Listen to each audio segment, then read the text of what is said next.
আজকে আমরা চলেছি এত সুন্দর এক লেকের ধারে, আর সেখান থেকে এক মধ্যযুগীয় শহর ঘুরে দেখা এবং তারপরে আর এক ফ্রেঞ্চ মধ্যযুগীয় শহর ঘুরে দেখা এবং অবশেষে হাই স্পিড ট্রেনে করে প্যারিসে ফিরে আসা। আজ 17ই আগস্ট 2024। আমি জয়দীপ আর আমার এক বন্ধু রণদীপ দুজনে মিলে আমরা বেরিয়েছিলাম প্রথমে জেনেভা এবং তারপরে শ্যামনিক এবং বর্তমানে পৌঁছে গেছি অ্যানসিতে, ফ্রান্সের একটা ছোট্ট শহর। এই শহরটা তৈরি হয়েছে এই হ্রদটাকে কেন্দ্র করে। এই হ্রদটাকে বলা হয় ভেনিস অফ আল্পস, অনেকে আবার পার্ল অফ আল্পসও বলে। প্রায় 18,000 বছর আগে হিমাবহ গলে এই হ্রদটা তৈরি হয়েছে এবং ফ্রান্সের চতুর্থ বৃহত্তম হ্রদের তালিকায় পড়ে হচ্ছে এই লেক অ্যানসি। প্রায় 67 বর্গ কিলোমিটার এলাকা জুড়ে বিস্তৃত। হ্রদের বিশেষত্ব হচ্ছে এর চারিপাশে খুব সুন্দর পাহাড় দ্বারা বেষ্টিত এবং পাহাড়ের ওপরে প্রচুর মেঘ দেখা যায় প্রায় সারা বছরই, যার ফলে সারা বছরই পৃথিবীর বিভিন্ন প্রান্ত থেকে ট্যুরিস্ট এসে পৌঁছায় এই লেক অ্যানসি দেখতে। ইনফ্যাক্ট আমি যতগুলো জায়গা দেখেছি ফ্রান্সে, তার অন্যতম সেরা জায়গা ছিল এই লেক অ্যানসি। অত্যন্ত স্বচ্ছ জল, দেখে মনে হয় যেন জলের রং সবুজ, মনে হয় যেন যে নিচে কেউ রং করে রেখেছে, যার ফলে ওপর থেকে দেখতে সব সবুজই সবুজ লাগছে। এই লেক থেকে গেছে থিয়াও নদী, আর এই থিয়াও নদীর তীরে গড়ে উঠেছিল এক মধ্যযুগীয় সভ্যতা এবং সেই মধ্যযুগীয় সভ্যতার কিছু বিল্ডিং এখনও রয়েছে। যারা সাধারণত ফ্রান্স ঘুরে বেড়ায় বা সুইজারল্যান্ড ঘুরে বেড়ায়, তাদের জন্য এই লেক অ্যানসি কিন্তু অন্যতম দ্রষ্টব্য স্থান। এই যে এক স্ট্যাটু বা দুর্গ দেখা যাচ্ছে, এটা নাকি প্রায় 800 বছর আগের তৈরি। একসময় এটা জেল হিসাবে ছিল, বর্তমানে এটাকে একটা মিউজিয়াম তৈরি করে দিয়েছে। আর পুরো ট্রিপটাই হচ্ছে লেক অ্যানসিকে ঘুরে দেখা।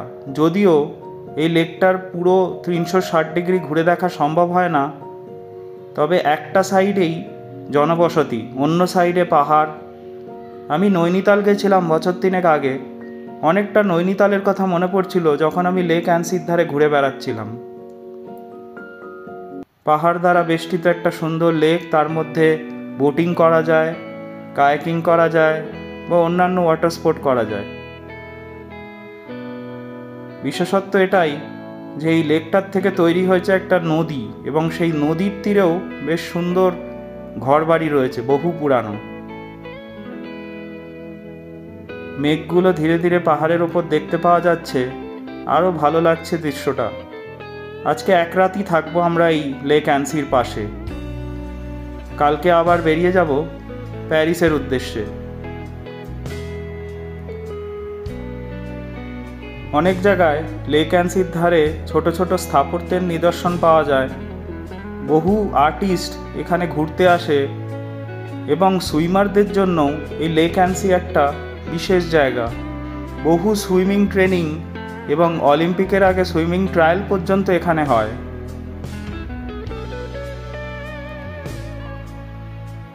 আর ফ্রান্সের অন্যান্য জায়গাগুলোর মতো এটা খুবই পরিষ্কার পরিচ্ছন্ন, সাজানো গোছানো, যেটা সাধারণত ফ্রান্সের যে কোনো শহরেই দেখতে পাওয়া যায়।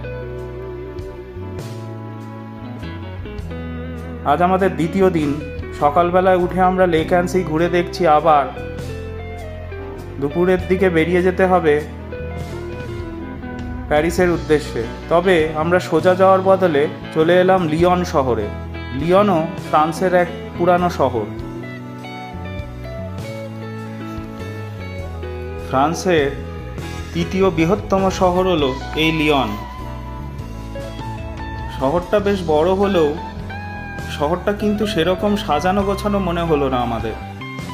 বিশেষত ফ্রান্সের অন্যান্য শহরের তুলনায় সব থেকে কম মেনটেন্ড বোধহয় এই লিয়নই।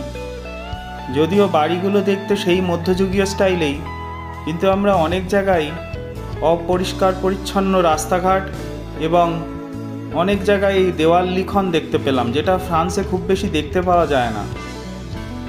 এই শহরটা তৈরি হয়েছে মূলত দুটো নদীকে কেন্দ্র করে, রোন আর সিয়ন। এই দুটো নদী সমান্তরালভাবেই চলে গেছে। আর এই হলো পুরানো লিয়নের অলিগলি। বেশ পুরানো শহর। আমাদের কাছে বেশি সময় ছিল না। আমরা নেমেছিলাম একটা স্টেশনে, আর অপর যে স্টেশন সেখান থেকে ছিল আমাদের হাই স্পিড ট্রেন প্যারিস ফিরে যাওয়ার। 3 কিলোমিটার ডিস্টেন্স হবে। আমরা এই 3 কিলোমিটারই বাস ঘুরে দেখেছি লিয়নে। তবে শহরটা বেশ খালি খালি এবং সেরকমভাবে মেনটেন্ড নয়, এবং বহু রিফিউজিকে দেখতে পাওয়া যায় লিয়ন শহরে। তবে পুরানো স্থাপত্যের ছাপ কিন্তু রয়েছে এই লিয়ন শহরটাতেও। দেখা হবে আবার পৃথিবীর অন্য কোনো প্রান্ত থেকে। আজকের মতো এখান থেকেই বিদায় জানাবো। লাইক, শেয়ার আর সাবস্ক্রাইব করতে ভুলবেন না আমার এই ইউটিউব চ্যানেলটা। শুভ বিদায়।